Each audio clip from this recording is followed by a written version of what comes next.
আসসালামু আলাইকুম। চিজ খেতে আমার খুবই ভালো লাগে, তাই আজকে বানিয়ে নিলাম চিজি গার্লিক টোস্ট। ইদানিং বিভিন্ন মুখরোচক খাবার তৈরিতে প্রচুর পরিমাণে গার্লিক ব্যবহার করা হয়। আমিও তাই চিজ আর রসুন দিয়ে বানিয়ে নিলাম চিজি গার্লিক টোস্ট। একটা প্যানে পরিমাণ মতো তেল দিয়েছি এবং বড় সাইজের 2টা রসুন কোয়া বের করে অর্থাৎ ছিলে নিয়ে তেলে দিয়ে দিয়েছি। রসুনগুলোকে খুব ভালোভাবে ফ্রাই করে নিতে হবে। রসুন লাল লাল হয়ে গেলে সবগুলো রসুন একটা ব্লেন্ডার জগে তুলে নিচ্ছি।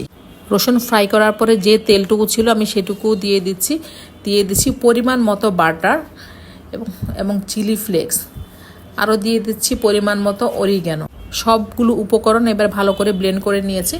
2 পিস পাউরুটি নিয়েছি এবং এই পাউরুটিতে ব্লেন্ড করা যে মিশ্রণটা হয়েছে সেটা খুব ভালোভাবে লাগিয়ে নিচ্ছি।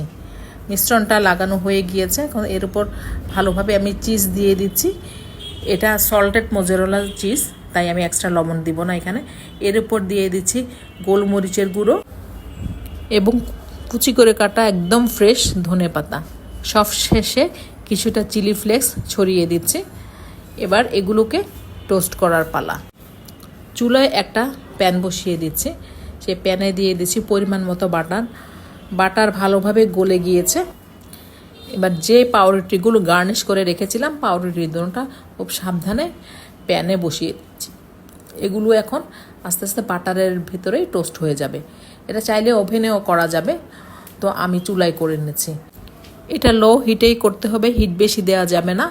একটা ঢাকনা দিয়ে ঢেকে দিচ্ছি। এবার অপেক্ষা করছি চিজগুলো গলে যাওয়ার জন্য। কিছুক্ষণ পর ঢাকনা খুলে দেখে নিচ্ছি চিজ আসলে গলে গিয়েছে এবং এই চিজি গার্লিক টোস্ট একেবারে রেডি হয়ে গিয়েছে। সুন্দর একটা গার্লিকের ফ্লেভার পাচ্ছি। তো এগুলোকে এখন আমি একটা প্লেটে তুলে নিচ্ছি। দেখতে অনেক সুন্দর লাগছে। এটা আসলে বানাতে খুব বেশি একটা সময় লাগে না, তাই বাচ্চাদের টিফিনে দেওয়া যায়। বাচ্চারা তো এমনিতেই চিজ খেতে পছন্দ করে, আর এভাবে দিলে তো তারা আরও বেশি পছন্দ করবে।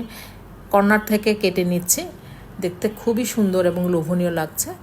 তো সবাইকে অনেক অনেক ধন্যবাদ। আল্লাহ হাফিজ।